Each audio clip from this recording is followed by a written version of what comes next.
Hello, I'm Louis. I play drums in the band New Politics.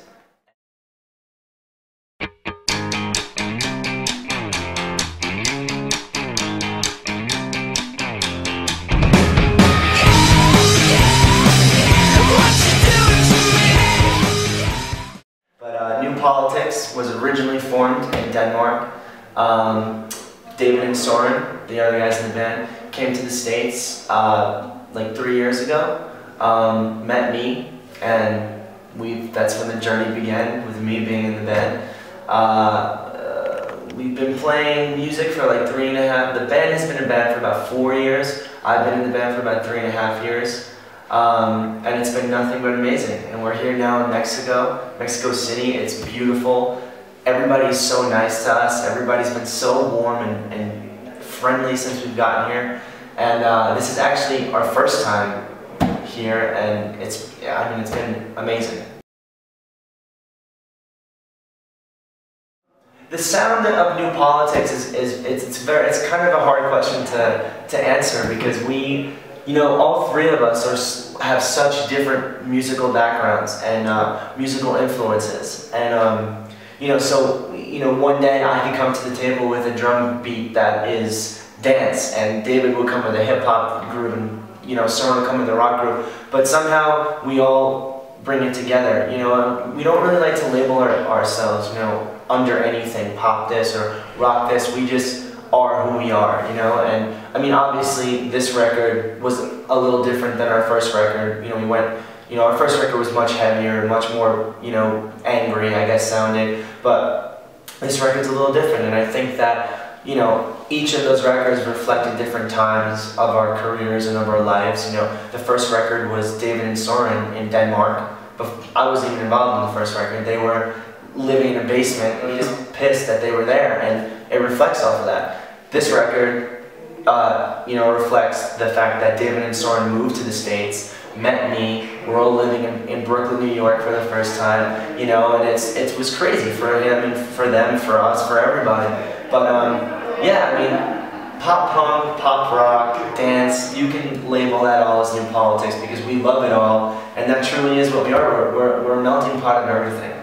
We love the fact that we're accepted in the alternative scene, and now starting to get accepted in the more of the pop world too. That's a compliment to us. That it's, we want to appeal to everybody, and I think that's a good thing.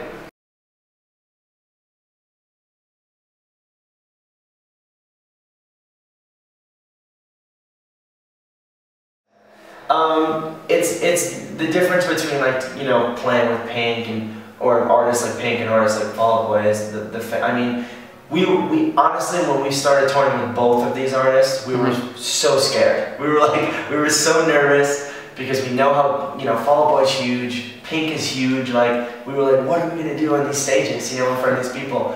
But to be honest, we lucked out, because all of Fall Out Boy's fans are amazing. They're welcoming, and so is Pink. The biggest difference is that when you go to play Fall Out Boy or Fall Out Boy, the Pink fans you get kids, little kids, all the way up to their grandparents at the show. Fall Out Boy is there's an age demographic for Fall Out Boy, and there's a certain age demographic for Pink. I mean, you can see a 70-year-old woman at her show and loving it, which is not to say that a 70-year-old woman or man wouldn't love Fall Out Boy, but just Pink is, that she appeals to the world, little and big, Yeah. But our music seems to be going over well with both worlds, as does Fall Out Boys and as does Pink. Pink is a rock star. When you see her live, her show, I mean, when we first joined her, we saw the show, we couldn't move. We had to just sit there and watch her play.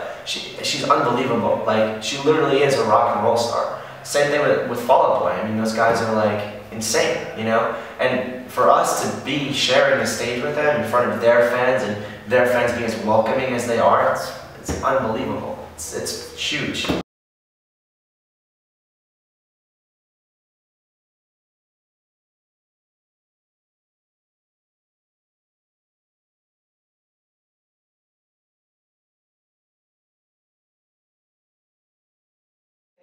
The fact that our music has been played in video games, or it's used in video games, is we love it. I mean, me and Soren, and David, we all play video games, like, a lot. You know, I'm the Xbox guy, you know, and Soren's the PlayStation guy, and David is more of like, he plays computer games, so does Soren too, but me and Soren go back and forth with like Xbox and PlayStation. But I think it's great, you know, for me, one of the best times of my life that I can remember is when I was like in high school, young kid, maybe middle school, and I was playing Tony Hawk, the original Tony Hawk Pro Skater had just came out for PlayStation, and I was glued to that. And the number one thing that I remember about that video game is the soundtrack. It introduced me to so many bands, you know, and I think that is such a big thing in today's world. You know, with the kids, I mean, that's what they do now. You play video games. You know, you ask video games for Christmas, like, that's what they get. You know, and to have good music in those games, like, you know, great bands, you know, like New Politics, Fall Out Boys, and you know, whoever is playing, it's awesome. It's huge. And I mean, I just sat down. We broke for our Christmas break. We took a couple of weeks off, and my little cousin, I was at my cousin's house, and he just got NHL 2014, and we were playing, and Harlem came on, and he was like, "This is your song. This is your song," and I was like, "How does this?" I didn't even know it was in the game yet until I heard it, and I was blown away. But for my little cousin who's 8 years old to know, you know, to understand that it's big. It appeals to a whole nother demographic of people. You know, and I know there's people out there that are like, oh yeah, that's the song I heard in NHL, that's the song I heard in Need for Speed, and that's huge, that's great. Oh man, Call of Duty is my all-time favorite game. I would say Call of Duty, any Street Fighter, or like Mortal Kombat, I like the fighting games, and what am I playing? Oh, and Grand Theft Auto, the new one I was playing recently. That was great. We got, I don't know how that worked out, but they sent us like free copies of that for some reason, like before it came out. And I know I'm sounding like a jerk right now, but we played that for a day, like on the road. We were just glued to the TV. We were late like 3 times to go on stage because we were just playing Grand Theft Auto. But yeah, it was great. It's great. This is really just the start of our new year. Once we leave Mexico, we fly to Houston, Texas, and start our first headlining tour in the States for like I think it's like 2 months we're out. We're really excited about that. We've never done that before. We don't even, you know, we actually have time now to play on stage and like, you know, have a show and put a show together. After that, we go to Europe for a European release for the record. Again, we're back with Fall Out Boy. We're doing like 2 weeks with them in the UK.